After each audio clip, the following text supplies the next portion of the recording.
Hi, this is GPelletier, professional geologist, fellow of the IOCG. So it's a pleasure today to talk about gold. It's important. Somebody should talk about it. I was expecting someone else to do it for someone with more like recognition, you know. But it's been 22 years right now working in gold, you know. So I did a lot of observation. There's things that have to be clarified. People should know about that. You cannot be in gold industry and not know about these things. It's just ridiculous. So it's a simple talk, it's fundamental concept, and also it's a talk for improvement. You know, so I don't want to hit on anyone. You know, it's just we have to learn from our mistake, and also there's so much more improvement we can bring in the industry, and this is it. Hope you're gonna like it. So this talk, I have multiple. It's not the first time I'm doing this talk. I did this talk in Mexico. I did this talk in Ecuador, in Canada also. But this is a special version, especially for the PDAC, and what I propose to you, Volker, it's a one very made for you, you know, made for the PDAC for you, the events. You're covering the Archean gold, so it's going to be more polarity on these types of deposit, orogenic and deform.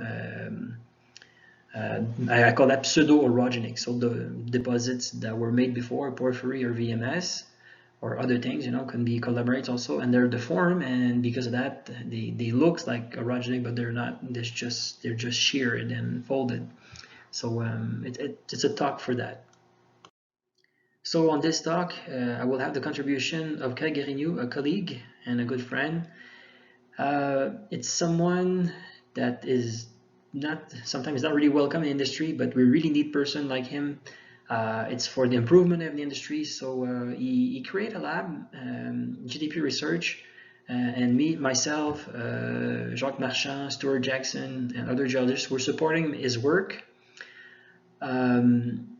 Because it brings more accuracy to the gold grades. And if something is typical of gold deposits is the heterogeneity, the variability in the gold grades, it's just incredible. You can have a vein, you have the core, and the gold is just here, you know, and you drill just there, and there's almost nothing. So it's really important to have better studies for a better understanding of the deposits. And GDP research bring that. There's others company that bring the similar studies, and I think we benefit from that, and it's applied, you know. So what we're going to talk today is really applied. We can go deeper than that. We can do a workshop, but today is just something very short, just to have an idea of gold deposit and the challenge that can result from that. So yeah, this is it. So why this presentation, or what I'm going to talk about? So the first thing is we have to learn from the past. There was very important mistakes that were done during the years, and there's a similar concept that comes back is they didn't understand their deposit, and it's really challenging to understand gold deposit. So we're going to point out some keys, you know, that some keys important points that can make a huge difference in the exploration model and also when it comes to production. And that comes with experience. So and it's not just my experience. It's I like to talk with people, with very qualified people. And we have very good exchanges, and I learn from that, and I want to share information with you guys. Why? Because if you win, I win. It's exploration world. It's the same thing as the gold industry. It's big and small at the same time. It's big because it's international. There's gold deposits everywhere, and we want the best one. We want to mine them. But it's controlled by the same group of people. So it's little groups, you know, and they control everything. So it's big in the same time and small. So, and also, the more we have successful people in the industry, the easier it is to get financing this place. So after we can refer to them as example. And also, if we have a deposit that looks like them, you know, so it reinforces the potential. So this is why we can all benefit from the success from the others.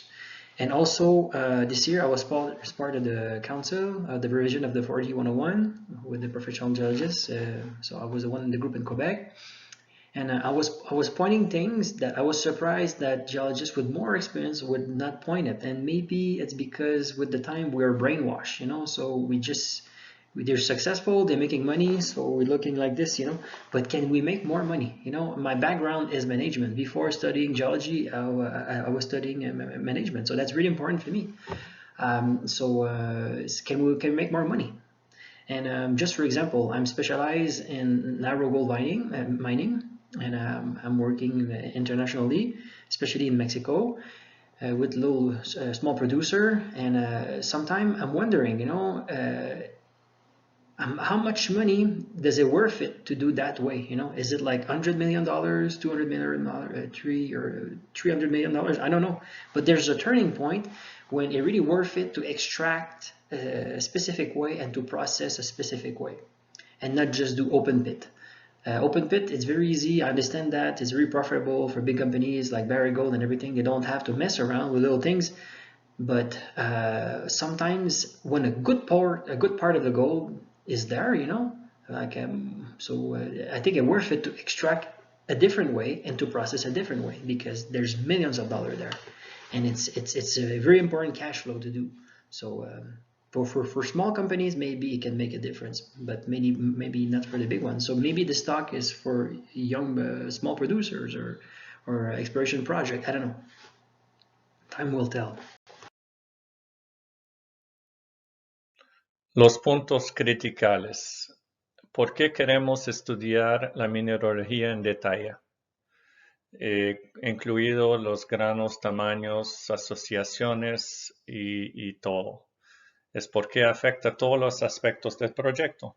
La geología, los protocolos del laboratorio, la preparación, el modelo de geología y todas las cosas metalúrgicas, la dureza, la densidad, la susceptibilidad magnética, etc. También es bajar los riesgos del proyecto, entender todos estos aspectos, y con este puedes entender su sistema más rápido, con más preciso, y también al final gastar menos dinero y bajar este riesgo. La mineralogía y los controles estructurales son primordiales a saber si y cómo un depósito puede sacarlo en una manera económica. Mi ejemplo, si va a estar cielo abierto o subterráneo, qué tipo de molino y todo eso. Todo esto está critical. También la calidad del recurso viene de la base de datos, la geología, la calidad de los análisis y todo, y bueno, la separación, el nivel de recuperación del material. Entonces, todo esto está apuntado y empieza con la mineralogía.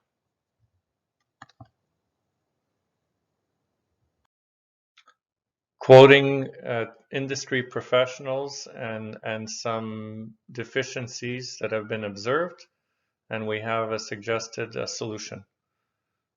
Quoting Kath Pittman, resource calculation geologist of numerous years, quote, have had multiple clients with millions spent on drilling without them knowing the type of deposit or having a geological model.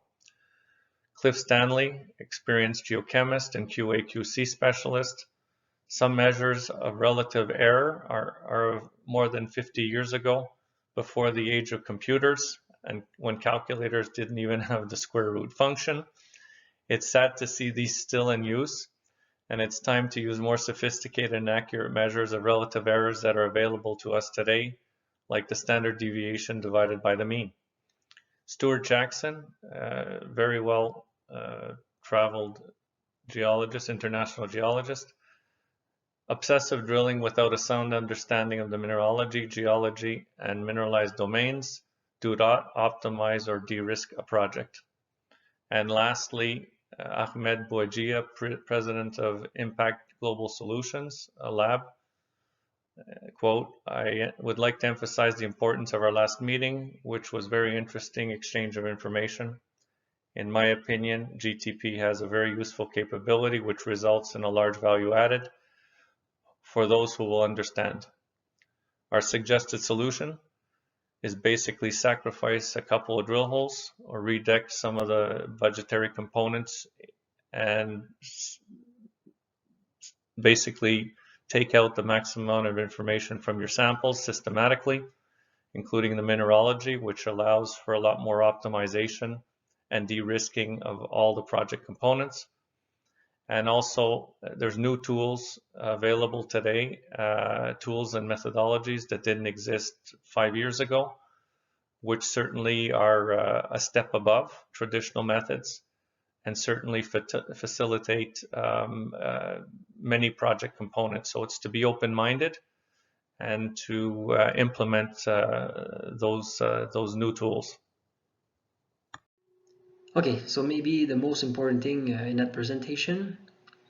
So, okay, we're engineer, we're geologists. So what we do to evaluate a deposit, we want the mineral ounce. So what we do, we take the tonnage, multiply by the grades, and if we have the recuperation, the percentage of recuperation, we're going to try to predict how much gold we have in this deposit.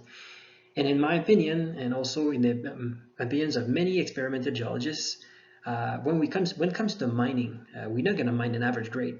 That's ridiculous. It's so heterogeneous. So, and we're gonna mine and mill the mineralized domain. So what that means is, when you have gold deposits, we have made the paragenesis. There's different minerals event, and they're stronger in some places, and in some places fine pyrite. You know, in other places everything is in the quartz encapsulated. So we don't process it the same way. And sometimes when we pay attention to that, and when we have the right metallurgy performed, it makes a huge difference. For example, with Comet, we have like 20% more recuperation, 25% more recuperation. So that's worth it, you know, they're really worth it. And but it's once again, we have to be aware of that and not just think an average grade. That's a misconception.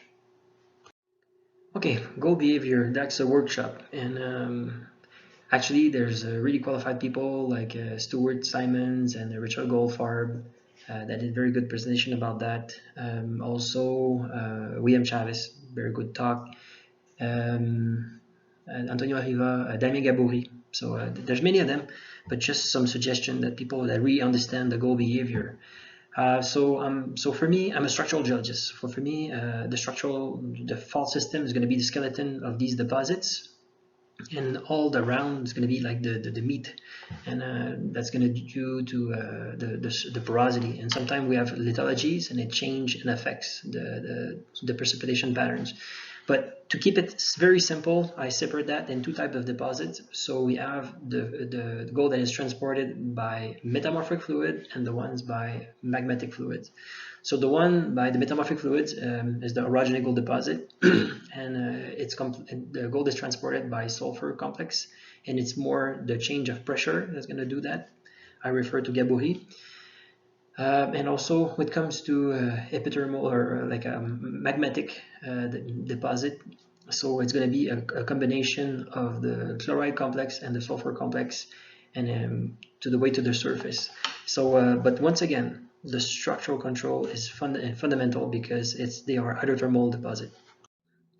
So for me, it's important to have a global perspective. So what I did, I separate the gold deposit and the deposit type, the one that are well known and accepted concept. So epithermal, CRD, alkaline porphyry, IOCG, interzeolite gold deposit, Carlin.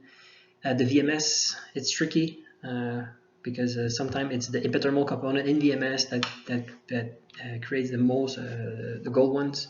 You can refer to Mercier Langevin about that.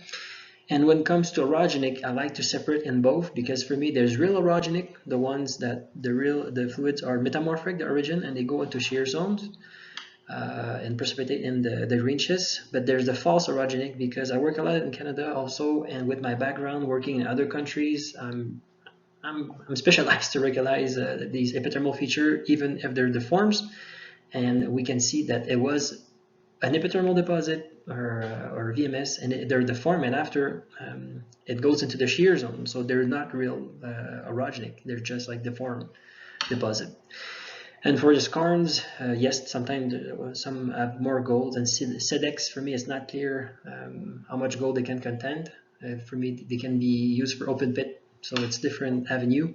And placer, it's the erosion of these epithermal deposit.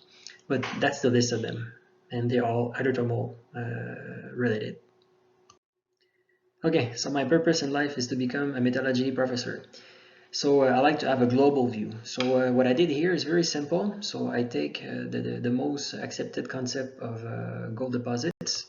So epithermal, of course, low, intermediate, and high sulfidation. I didn't separate them. CRD, so carbonate replacement deposit. Alkaline porphyry, a lot of gold. So IOCG, iron oxide and copper gold. Intrusive related gold deposit. Cardin, VMS. So for me, they are all related to magma. This is why hydrothermalism is so important. Also, for orogenic, I separate in both. So I have the real ones is the real metamorphic fluids. So it goes into a shear zone and it precipitates normally at the beginning of the amphibolite, and especially the green schist. The false orogenic ones, because I'm specialized in epithermal deposits, and sometimes I go in Canada and I can recognize like a typical epithermal vein with amethyst. You cannot do that in orogenic. So for me, they are false orogenic. They were a deposit, and it was just the form, and everything gets concentrated into the folding because they're alteration zone. They're softer. They get deformed by ductile deformation. So yeah. So for me, they're false orogenic. And also the skarn, yeah, sometimes you can have good gold in skarn, but you need some specific tectonic traps for that. For SEDEX, for me, it's not clear. For me, it's just like a low grade. So, and for placer, they come from the erosion of these deposits. So that's a wrap up for just to show that hydrothermalism is really important in these systems. Okay, so that's a little bit ambitious, but just want to show that we have a pattern when it comes to gold deposit. So gold always comes from the bottom as hydrothermal fluids. It follows a structural pattern normally, or a pervasive unit. And for example, for low sulfidation, it's going to precipitate in the boiling zone. That's going to be the main trigger to precipitate the gold. When it comes to the VMS, same thing. You can precipitate in the Stockware zone, or else it's going to finish in the exhalative horizon. But there's a very good talk with Franklin and Gibson that was made in 2018 in Quebec, and it says, well, you don't know about VMS deposit, and both agree that is the epithermal component that brings the gold in the VMS. And after we had Mercier Langevin that just nail it and give an example of Laron, showing that it was a metamorphosed high sulfidation deposit where we have the more gold. So the porphyry copper system. So if we have an alkaline porphyry, it's going to be in the coupole. If it's a normal porphyry, it's going to be the high sulfidation.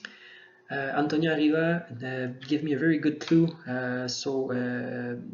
Here would be sulfur complex. This is why we have we have high sulfidation lodes. So veins with a lot of chalcopyrite or enargite, or it depends on the type of deposit. I saw also arsenopyrite sometimes, but with epithermal features. And the rest is degassing. So maybe this is why this is most disseminated. Maybe with fluoride complex. Intermediate sulfidation, sometimes you have a lot of gold. It's really difficult to predict for me. CRDs, skarns, CRDs. Good work from, so a very good presentation about Peter Megua. So he talks about the CRDs and zonations. IOCG, I collaborate with the work of Luis Corriveau, and I totally agree with her with the pattern of zonation. So you precipitate the gold with the copper when you have the drastic point of precipitation of the magnetite, and the rest of the gold is going to precipitate it with specularite. So that's for IOCGs, and for Orogenic gold deposit, you can precipitate sometime in the amphibolite if you have iron buffer, if you have ultramafic zones, shears, but most of the time it's going to be in the grain schist, in the breccia zone. So this is it. So I like also that figure for the orogenic. It's not just in the vein, but also in the host rock. If you have some porosity, if you have schistosity, it precipitates also in the host rock a lot as disseminated sulfides. So every time we're losing a geologist with a lot of experience, we're losing a pillar, and so what I did, I spent the more time possible with the geologists I considered the best ones, Michel Gauthier, William Chavez, Paul McGigan, Morgan Polikin. So and spending time with these people, there's something that always come back is the paragenesis. So paragenesis is very important and makes you understand the system and where to focus. And there's also a concept that always come back is the ore shoot. So when it comes to gold, this is where you get your fountain. This is where you have your like the source, the core, and this is where you can make a lot of money, a cash flow sometime. And you can do that always by understanding the paragenesis. So that's fundamental. That's your genetics, your DNA of your deposit. I like analogy, and maybe one day I'm going to finish as a metallurgy professor, but for the moment, I'm an active explorer. Okay, so an analogy. So people like a lot geochemistry, but I prefer mineralogy. I'm going to explain why. So geochemistry is beautiful because it's the gold. Huh? So you cannot go smarter than that, or else it's atom and proton. And we talk about gold, so it's an atom. So geochemistry is really important. You have also the elements that goes with it, very good marker. So that helps a lot.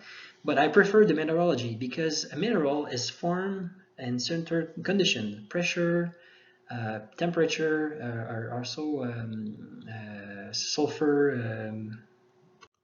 So fugacity or sulfur or oxygen, sulfidation states or oxidation states. Okay, so that gives us good information and helps understand our deposit and what type of deposit. So that's like the words, So we have the different, and also if you have golds in telluride, it's not the same as sulfide, so it's not going to be the process the same way. Okay, also the paragenesis is like the sentences.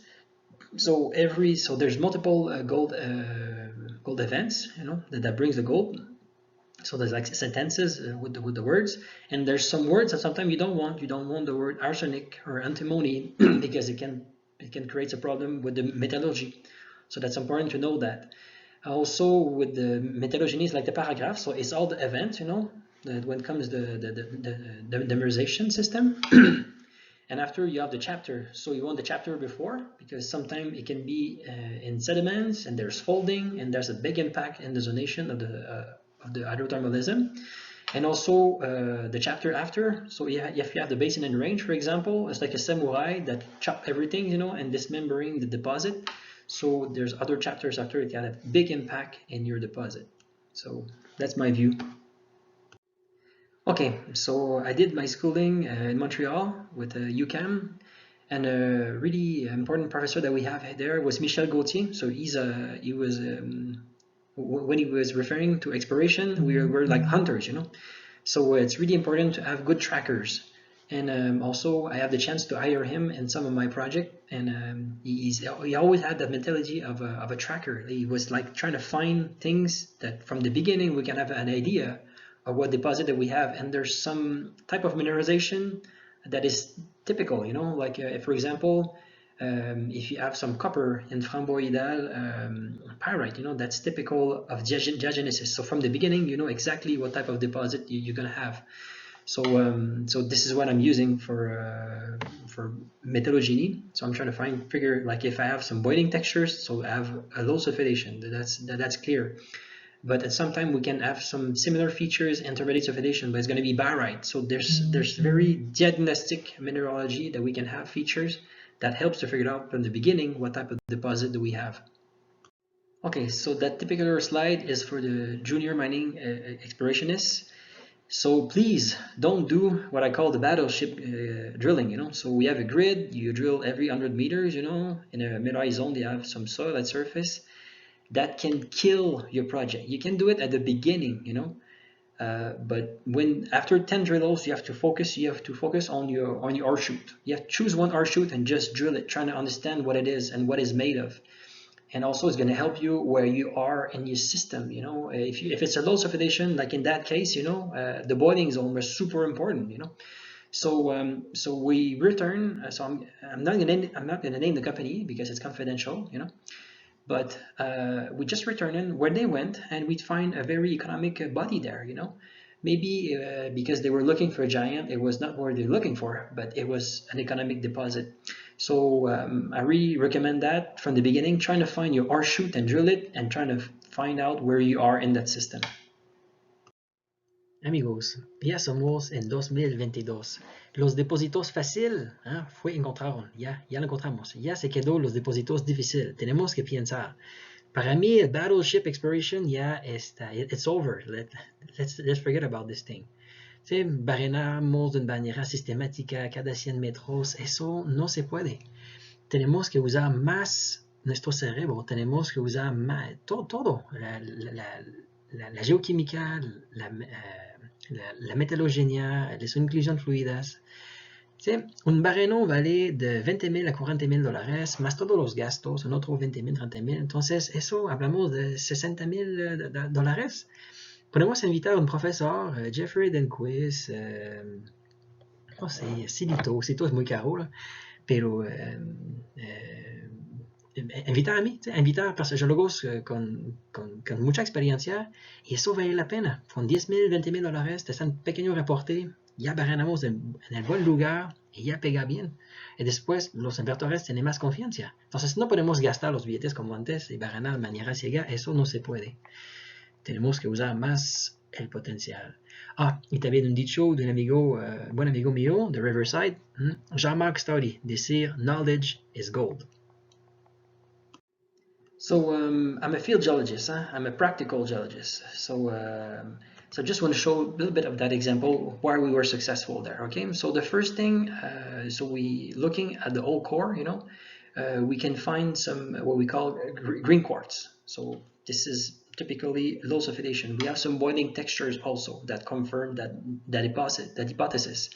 But here the bladed were replaced, so there was hot siliceous fluid that replaced. So that helps to figure out where we were. So I knew because of the green quartz, we would be like in the middle of the system. We have some boiling textures, so we know we are, and we have some, and because there was some replacement, I know we are close to the hot conducts.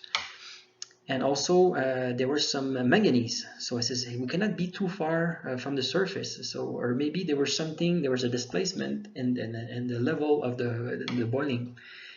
And it helps me out to figure out the good zone. So it was the bladed texture zone where we have some sulfide and we have 30 grams there.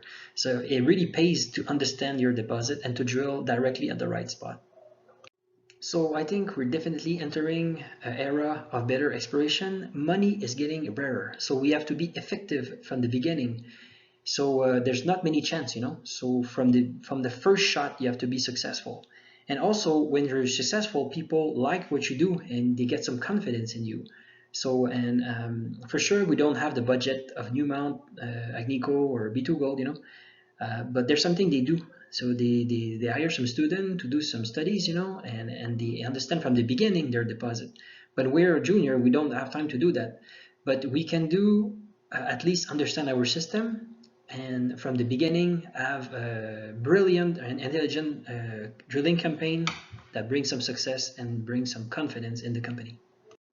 Okay, so many times in my life I did some formation for resource calculation because that industry changed a lot, and changed programs and everything and parameters. So but one of the last formation I have for resource calculation was a slap in the face. They had this black box program, you know, so you put all the data inside and this thing homogenize everything. And for me, it's a killer. It's an indication that we're going in the wrong direction. because you cannot always make an average focusing on the average thing, because we don't even know what it's made of, you know.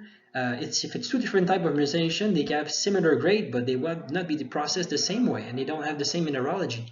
So it's just very dangerous. There's a lack of reality. And for me, same thing for data. If you don't understand well your data, it's garbage in, and at the end it's going to be garbage out. It's going to be a pink elephant. It's not going to be representative of the reality.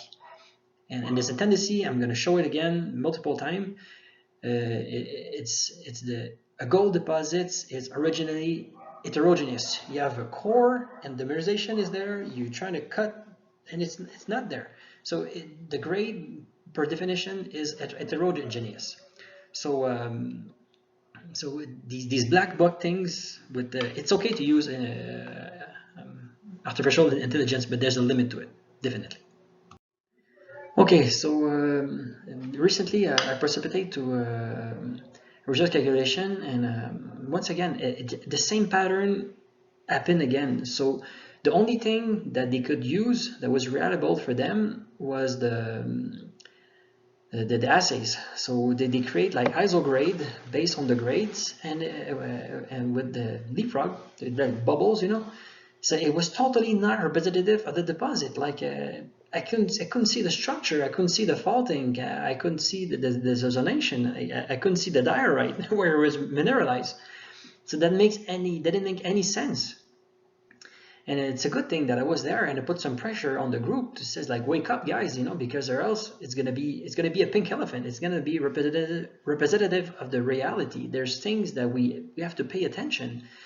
But because the database was not well built, you know, so they didn't accumulate well the data, and there was different geologists, and in our days, you know, there's so much rotation in the groups, you know, so there's no homogeneity in the data. So it's really important to keep the same people on the project from the beginning till the end, to keep that homogeneity, and people someone is aware, you know, of what's going on with the deposit. There's really important things like lithology, alteration, and structure, and that's to be there in the structure of the resource calculation. You can bring geostatistic if you want, but there's a limit to it. It will never fix these fundamentals pillar that you have to understand your deposit. Sorry, we have to say it, or else it's just a pink elephant. So there are people, you know, sometimes they tell me, Josh, you don't like geostatistic. It's not that I don't like it. It's to relay too much on it to solve our problem in gold deposits. And this is not how we're going to solve it. We're going to solve it by understanding the deposit and the paragenesis. For me, it's fundamental. For example, RPA, SRK, SGS, they're specialized, but they cannot work alone. They cannot they have to spend time with the geologists that study the most, or have the better understanding of the deposit to see if it makes sense, and not just at the end, at the beginning and the middle, and to put that input, you know, from the beginning. That structure is really important, you know. That lithology, there's iron buffering there. It's important to figure it out from the beginning, because it's gonna help a lot to predict the gold and how to mine it. And for me, I will never sign 43 101 without doing some samples with our method, GTP research. And it's not just publicity for us; it's for everyone that doing similar stuff, you know. So sometimes we do the whole sample, you know. It's like a metallic screen, but better level. We take some pictures of all the gold grains, so we know what type of gold that we have. Is it coarse, fine, middle, you know, mid-size? Is it capsulated? Is it in the quartz? Is it colloidal? It's really important to figure it out from the beginning. And for sure, we're not going to do a metallurgy study. It's just it's like a pre-metallurgy study, and it helps a lot. At IM Gold, that makes a huge difference in their deposit. And for rare earth, you know, they did some pre-metallurgy. So this way, it's not a big surprise for the metallurgist, you know. He has some clues from the beginning how to approach a deposit and how to be successful by recuperating the gold. So just a thought. Okay, so this slide is especially for gold deposit, for the nugget effect, okay? So just to show how it can variate and how poor it is, the level of confidence, okay? So two things, tonnage and grades. So for tonnage, so what we do when we do some resource calculation, we're gonna use a grid, a battleship grid. So a 25, 50, 100 meters, grid. And the core is going to be 2 centimeters to 8 centimeters with HQ. So I put an average of 5 centimeters. I'm going to be generous to it, And also we have to remember that we split the core in two, so that's supposed to be half of that. I'm going to be generous. I'm going to use 5 centimeters. So so we have 2 core, because a 2 core, and so it's 10 centimeters divided by the spacing. So that's the level of precision that we have on the volume. Because remember, it's a vein, and inside the vein, there's a negative effect. As I can show you so multiple examples in the world, when you have on 1 meter, and the gold is really located in maybe a 5% of that zone, So when you drill that, do you cutting at the right spot? Is it really representative? And I don't think not, So that's the level of reliability. And when it comes to grade, like I mentioned before, we do a fire assay. It's what, 30 gram, 50 gram? Okay, let's say we're generous. We take 50 gram, okay? So we take a rock sample, 3 gram to 5 grams, okay? So that's the representative, It's just it's approximately 1%, of the. And when we do metallic screens, sometimes we have coarse gold zone. We have surprises, and the grades goes up. So it's important to realize that at gold deposit, there's a lot of heterogeneity, and when we drill, there's a limit to our understanding and predictability of the deposit. Ahora vamos a hablar por qué muchas veces las toneladas por la ley en gramos por ton por la recuperación del molino no está equivalente a la estimación o la predicción del total de onces en muchos proyectos. Es porque es un compuesto de errores de muestreo y analíticos. Para estar más preciso, el volumen de la muestra, el peso que tienen. Segundo, qué hacen con la muestra, cómo está preparada, si está dividida, qué tipo de análisis hacen, porque cada de estas etapas tiene errores. También cuál es la recuperación, el nivel de recuperación que cada tipo de mineralización y todo. Entonces, al final son todos esos errores que están al dentro de su valor, gramos por tonelada, que recibes del laboratorio.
Okay, so here I'm going to try my best to try to show the nugget effect. Okay, it's way more complex than that, but sometimes we have to just go with simplified concept, trying to figure it out. Okay, so heterogeny can be due to heterogeny inside pulses.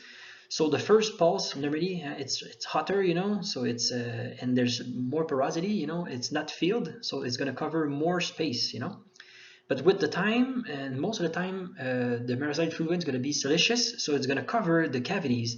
It's going to be fracturation or reactivation of faulting in the zone, you know, create more porosity. So you have a tendency, if you have multiple events, and normally it's 3, so the last event is going to be more restricted to a specific zone, you know. And same thing for zonation, you know. So at the beginning, you know, inside, especially at the beginning when you have some hot pulses, you know, it's very hot, so you have tendency to have more fine dissemination. And when it's going to be further, it's going to the gold that is often colloidal have more chance to glue together and forms bigger particles. So inside, so here it can be fine gold, but at the end it can be coarser gold. So that's some tendencies I have observed. And also sometimes you have some variation in the lithology. You can have an iron buffer like in a shear zone with a lot of iron. When it hits a carbonate, you know, they can have a buffers or clay sometimes in epithermals. It affects a lot the precipitation. It creates up to hydrothermal breccias sometimes. So just to show that we can have heterogeneity in the gold mineralization. Okay, so this is a visual example because sometimes it's okay to talk about a concept, but it's better to show a visual effect of it. So that's something that I observed in the deposit Bellechasse that we did a study on that. And we can see that when we are deeper in the system, the arsenopyrite was not well crystallized. It's like patches, you know, and what we can see in there, we can see that the gold was more like exolution inside the porous. It was porous. There was a little holes inside the arsenopyrite. But the more we go going up and the deposit, we can see that the arsenopyrite was more automorph crystals, and we can see that there's some exolution sometime of gold inside, but it's more interstitial, so between the grains, the crystals of arsenopyrite. And at the end, when we really close to the surface, it was a beautiful example of arsenopyrite, very iridral, and the coarse gold was separate to it, like sometimes juxtaposed, but even like its own crystal. And that's a visual expression of what we see. Okay, so this is more sub aspect that can bring some heterogeneity to the gold deposit. So the first one I explained is the zonation, okay, with the different pulse. But also, for example, for porphyry, sometimes you can have a fluid, like the type D veins, they're very acid, they destruct, you know, what you have, so you can remobilize part of the gold or the copper in these deposits. Also, brittle deformation, basin and range. You know, you can separate your zone, you get great displacement in your block, so you're affecting the grade that you're gonna mine. This is more for Canada, so ductile deformation. So sometimes you have, especially in the false orogenic gold deposit, you deform everything, and you're in the fold hinge or in the axial plane or in the sides of the fold that was dismembered. You can create very high grade zone in these. So that's, once again, that's more heterogeneity in the grade of the deposit. And if you don't figure it out by the structural geology, you don't understand that, and you create weird bubbles, and it's not representative of the real shape of the folding, you know. And it's important when you mine after. And also, the metamorphism can change the side of the gold. I see a tendency to have coarser gold in metamorphic deposit, especially a deposit if you have a deformed VMS or a deformed epithermal, the gold is going to be tendency to be coarser. Yep. So this slide is really for people that works in Archean rocks or deformed gold deposits or proterozoic, you know. So the good, the bad, and the ugly. So when you have fine gold in in sulfide, especially in the oxide zone. It's easier to destroy the structure of the sulfide and to liberate the gold. Sometimes with its coarse gold, if you don't do gravity, it can be problematic and it can be bad. You can have a bad recuperation with that. And also, it's not just for Canada. It's also, for example, Mexico. They have some. They think they have some orogenic gold deposit. That's a long talk, but they have some coarse gold in some important shear zone. You know, so and the coarse is gold. So I would be surprised that heap leach would be the best way. Just to recuperate maybe 20%, 25%, because the acid don't spend enough time, and it doesn't have time to digest all the coarse gold particles. And the ugly one, I work at Ecuador, and some of the gold is found in the lodengite. It's a very refractory mineral. It's difficult to pull out the gold from these minerals, and it could be done. Maybe in the future with more science we can find economic way to do it, but for the moment it's bad, it's ugly, it's difficult. But the gold is there. Okay, so I think my thesis is a good example of the plus value that we can bring with the metallogeny and maybe a little bit of geometallurgy since the beginning. So of course, it's boots on the ground. You have to go back in the field. You cannot count on geologists before you. You have to make your own idea. So the objective is to find the paragenesis. So in my case, there was five distinct minerals event. And also the structural control is super important because it was a blanket in a detachment fault zone, so a couple of maybe 20 meters at 1 gram. But with the structural control, we were able to define some ore shoot and drill into that, and that was a couple of meters to up to 10 gram. Terraspec is really important also for the alteration, so that helps to vectoring, the mineralization and the hydrothermal events that goes into the structure. You have to confirm with diffraction, in my opinion, because it's more precise, and also because it was a metamorphic core complex, I could have used that to distinct the amphibole and try to figure out what happened, and it's good for geobarometry. Thin section, super important. So as you can see here, you can see the detachment fabric, and you can see that the quartz veinlets are discordant, they cross-cut that, so they have to be late genetic or post-genetic. I didn't do datation to figure it out. And also the SEM, and thin section, super important. So here you can see the quartz. So people thought it was an orogenical deposit because of the orogenic quartz, but it was just a vertical, it was fracturated, and after we can see that the mineralization event goes into there and drops the gold at the border. So, and there's no gold in the orogenic. And so if you do inclusion, you think that it's an orogenic quartz, but you have to do inclusion in the right spot, or else you fail. And you think it's orogenic. So SEM is really important too, to confirm the metals, the presence. So here we can see little fine particles of gold in the quartz. And here we can see also sulfur salt, very, without that I would not never figure it out, and that helped me to figure out that it was epithermal. And also with GTP, so we're able to extract the gold, but I want to talk about, because when we do GTP method, we able to extract all the sulfides inside a sample. So when you do thin section, you have to be very lucky to find something significant. But with GTP research, you have all the sulfide, you can study them one by one. And the crystals are not damaged. So here we have a crystal of telluride, and we can see that the gold likes to glue on it with the silver and the electrum. So we knew that it was epithermal origin. And here we can see the gold, the coarse gold, and the size, and it's mostly electrum. So it reinforced the idea that it was epithermal. And also a great part of the gold was fine in the pyrite, very fine. And without the GDP research, we can never figure it out. So it helps a lot. And to do that, and after you're more successful in doing exploration, you drill right on the spot and you have good results. Okay, so I'm going to touch a very serious subject, but I think with a little bit of humor, it's going to be easier to approach it. So, for example, the good. So what we consider good is when people from the beginning did the right work to understand their deposit. So when it comes to mining, they understand it and they're successful. The bad is when they didn't do enough studies and they don't understand their deposit. And when it comes to mining, the ore is not there, the recuperation is not there. They just recuperated 20, 40, or 50%, or just that's not enough. And the ugly is when they didn't do their own work and they doing the processing, trying to fix everything, the situation, they're not able to, and it ends up in a bankruptcy. It's a failure.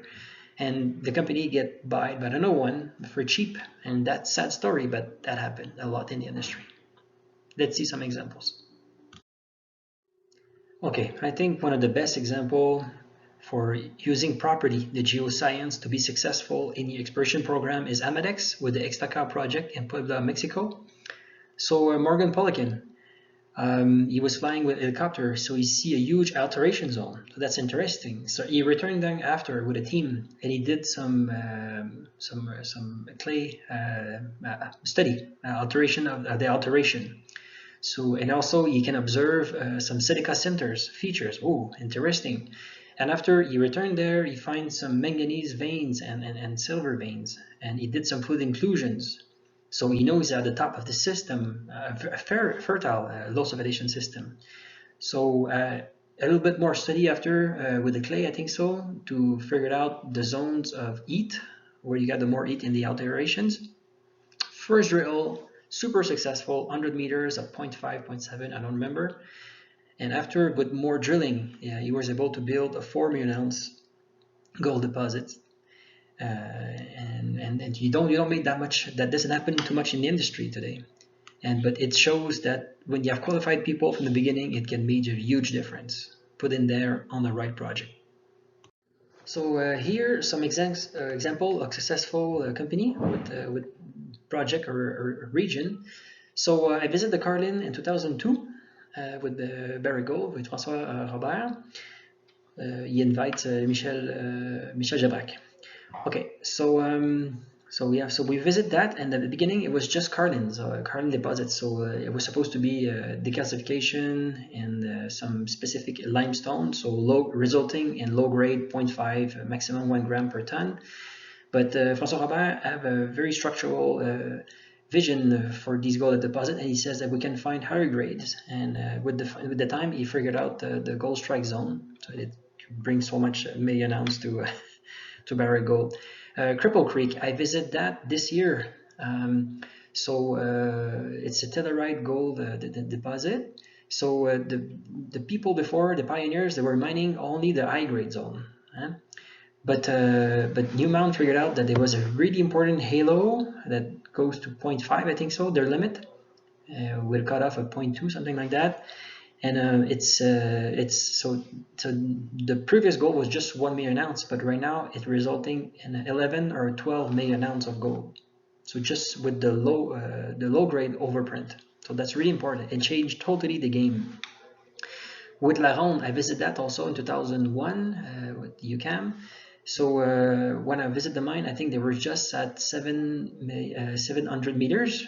And right now the mine is at 7 kilometers. So they did a very good exploration program, and they figured out all the other zonation of the deposit and the shape of it. So this is due to good exploration. Canadian Malartic, Bob Ware, he had that vision. So he worked there before, and same thing. He saw some high grade zone, but what about the low grade? There's a big overprint of 0.5, and it resulting in the biggest mine in Canada right now. Meliadine, Agnico Eagle, they step up in they enter a zone with Orogenic gold deposit, and there's so many of them. There's a greenstone belt, and it's just amazing the gold that they can find there. So they have resources for many years. Castle Mountain, I visited that with William Chavez in 2019, I think so, or 18. So at the beginning it was just a small low sulfidation deposit. There was a detachment fault. It was not clear, and right now I think it's a 3 or 4 million ounce gold deposit. So they keep up their good studying and understand their system. La Herradura, Fresnillo. So they think it's an orogenic gold deposit. I think it's not, because I don't see the typical silica carbonate alteration, but it doesn't matter. It's 8 million ounce in the important shear zone. So it's a huge deposit. In Peñasquito, same thing in Mexico. There was a small, there was a related to cinnabar, like a mercury zones. It was not clear, and it's resulting in an important breccia, hydrothermal breccia zone. And it's a huge deposit right now. It's one of the, I think it's the biggest gold mine in Mexico right now. So it pays to understand your deposit and to figure out what it is. Okay, so Tazias. So I work in Mauritania in 2014 and 15. I was able to visit that beautiful mine. So the discovery was made by Redback. So I think it was approximately a 1 million ounce. But with the excellent work that did Kinross, it developed to a 16 million ounce of gold, potential. The problem is the recovery. It's difficult because most of the gold is coarse, and deep leach is not the best way to recuperate that. But it's a lesson of life, So the thing is to able to learn from a lesson and to grow for it and to fix them at the right moment. So Mesquite, once again, a very one of the biggest gold mine in California back in the days. So a new gold returned there, and they just did some drilling, and but they didn't spend time to understand the deposit. Many people offer to understand their deposit, like me, but then other people, but they didn't accept it. They just want to drill blindly, and they fell. They just fell. And Equinox buy that for a very good price, and right now they mine that. And Equinox, they have their way. They do it in a proper way. They understand their deposit, and they're successful right now. Paradise Peak, the best example of a high sulfidation in the United States, in my example. So I'm working there right now with Almedex, and I had the chance to visit the mine, and I realized that there were some things that looks like sinter zones, or there's some things features that really looks like low sulfidation with very high cinnabar zones. So you cannot process the vogisilica zones the same way that you have with the mercury. So I'm not surprised that they have problems for the ore pals. And we evaluate the volume of that, and they have close to $1 billion at surface there, and they were not able to process that because FMC back in the days didn't have the technology to process the right way for heap leaching. So it's sad. It's a big loss. Cerro Los Gatos, amazing discovery in Chihuahua by Electron. Amazing work, but when it comes to mining, maybe the other company that recuperate the project didn't do enough metallurgy to understand the zonation. You don't process the fine pyrite zone and the boiling zone as the coarse gold zone that you can have. It's a totally different way to process them, and sometimes it's so economic. It values to do the different process. So they just learn from it's learning process, because when you have a resource calculation, it's beautiful and everything, but the mining, it's another reality. You have to be able to extract the gold. So sometimes it's hard lessons, but at least they were able to recuperate the project, and right now they're doing better. Seguimos con el productor de oro El Dorado, con su mina Kışladağ en Turquía. Es una mina que está en operación desde más o menos 2000. Es a cielo abierto y estás procesando con heap leach. Las recuperaciones por muchos años eran de 80%, pero con tiempo, cuando estaba más profundo, había una transición, la zona transición y la zona sulfurado. Entonces la recuperación había bajado, y en 2017 El Dorado hicieron noticias que la recuperación había bajado a 40%. Entonces pararon la mina, hicieron muchas pruebas de metalúrgicas y también inspecciones de mineralogía, y después de muchos meses, sacaron noticias que van a poner un nuevo molino para liberar el oro y tener una recuperación hasta 80%. Pero otra vez, un año más tarde, sacaron noticias otra vez que no van a hacer el nuevo molino van a solamente cambiar una cosa en el molino existente. Van a poner un high pressure grinder mold y hicieron y la recuperación subió solamente a 58% y no hasta 80%. Entonces es una bajada es una bajada grande, y por una mina de baja ley hay un impacto grande. Seguimos con ejemplo Ugly, Rubicon Minerals con su mina Phoenix en Red Lake, Ontario, Canadá. Esta compañía tenía un estudio PEA, Preliminary Economic Study, que había terminado en 2013. Con este estudio tenía capacidad de financiar la mina por más de $700 millones y empezaron producción en esta mina subterránea, y después, pocos meses, pararon la producción de la mina porque había un cambio enorme de la geología, del modelo, las estructuras mineralizadas y también, en consecuencia, la ley. Entonces encargaron un nuevo estudio en 2016, y la conclusión de este estudio, con la nueva información de las cosas subterráneas, había una baja enorme de toneladas, casi de 85%, una bajada de la ley, más o menos 30%, y una bajada de onces total, life of mine, de 90%, casi 90%. Entonces, con este cambio enorme, la acción de la compañía había bajado a un nivel drástico, y hicieron una reestructuración de la compañía. Seguimos con otro ejemplo, Goldcorp, con el proyecto Koshnor en Red Lake, Ontario, Canadá. Anteriormente se llamaba Bruce Channel, y compraron este proyecto de Gold Eagle Mines en 2008 por $1.5 millones.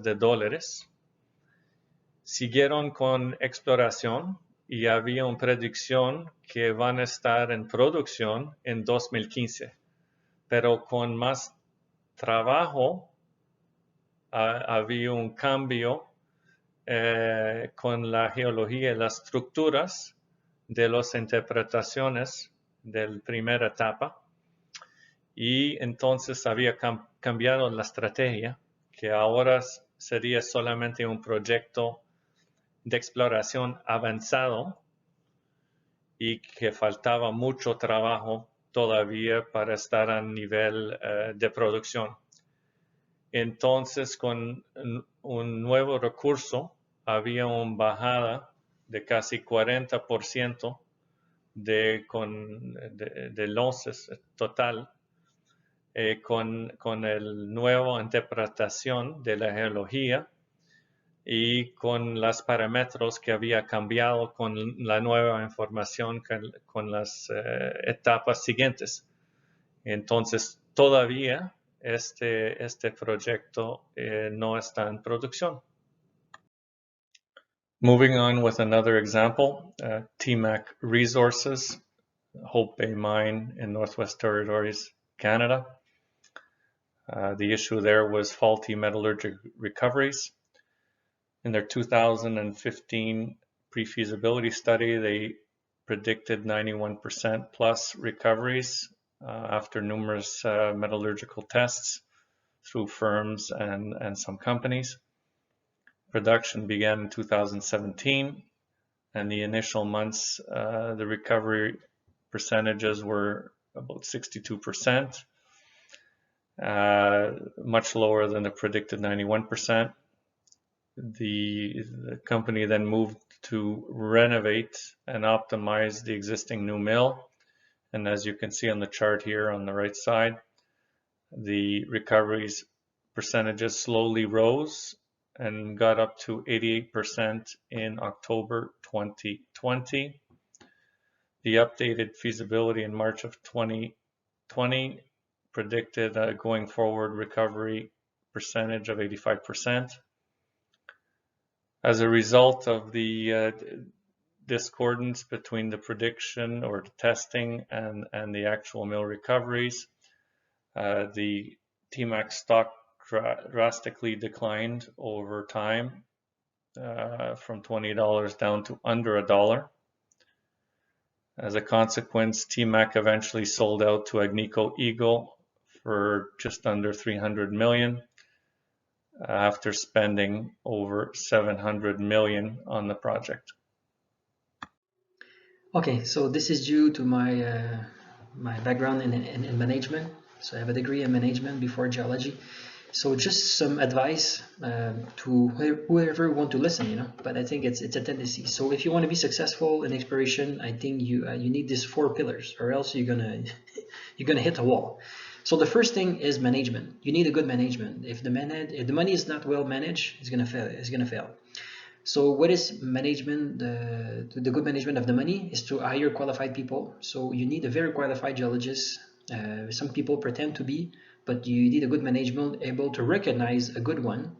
It's going to be able to choose a good project, and if it's not good, be able to get rid of it and find a new one. And also, good management is understanding that you have to give the right tool to the geologist to do a proper work. Sometimes it's worth to invest in the right moment it's sometimes, for example, I better sacrifice 1 drill hole to do a proper study, fluid inclusions or XRD, whatever things that really helps to understand where I am in my system. And for that, you need a good management that can trust the geologist. Geologists, of course, have to be really experimented. As if he works in an area that he knows, so there's less money invest trying to understand that environment, you know. So he already there's a value of people that spend time in a zone, but also were they successful to understand that zone, you know. That's another thing. The GIS, that's really important. So you need a GIS person that can represent what we have. It's really important that he has a good communication with the geologist, so it makes sense. It's not just a little world, you know. And also keeping the data, and also participate to the acquisition and to the homogenization of the data, and to not lose that during the time of the evolution of the project.